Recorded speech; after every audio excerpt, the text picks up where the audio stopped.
Here in Decatur, Georgia, there's a 5-year-old girl who can't wait to get started on her day. Born with Down syndrome, Avery faces some big challenges when it comes to getting by in school. What we want to focus on are basic life skills, and of course, the most important of those is reading. That's why her mom was so excited to find the Coralwood School, a public preschool program that's helped Avery develop her language skills, an important precursor to reading. Yes, ma'am. Coralwood's inclusion model means that children with special needs like Avery learn alongside typically developing kids like her friend Caroline. The program originally began for students with special needs, but in about 1990 we realized that for children to learn from other children we needed some typically developing students in the buildings, and it has worked great because both sets benefit from it. For Avery, this environment means that she gets to spend every day working with other students who can model those skills that are sticking points for her.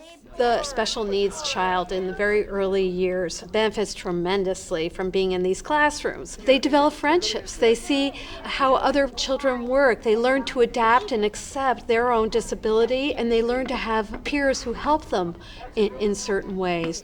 Lisa NASSER, Avery's special education teacher, remembers her first day working with Avery. Avery came to us this year almost nonverbal. She depended on sign language and she was an observer. My biggest goal for her was speech. I want her to talk in full sentences, and she's finally starting to do that.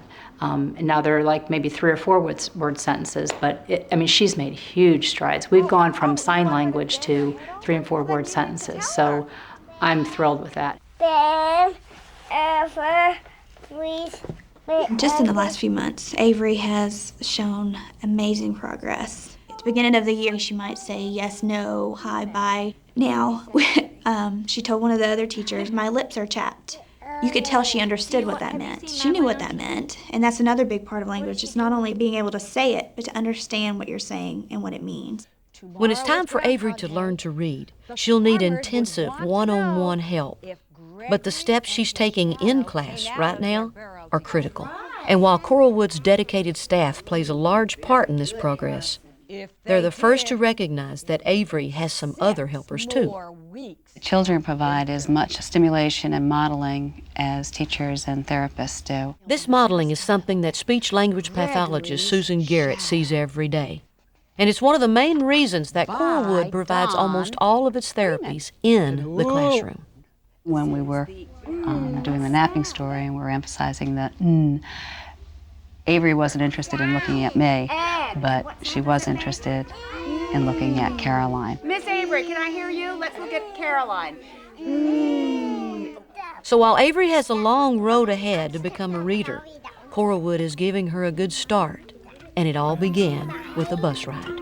When I put her on the bus for the first time, and she was 3, and I pinned a note to her that said, my name's Avery COPENHAVER, please make sure I get to Sylvia Goggins' class. And I was a wreck, she was fine, she thought it was an adventure. What's R? Beautiful. And what does it say all together? What is this? This is your name. What does it say? Avery. It does say it.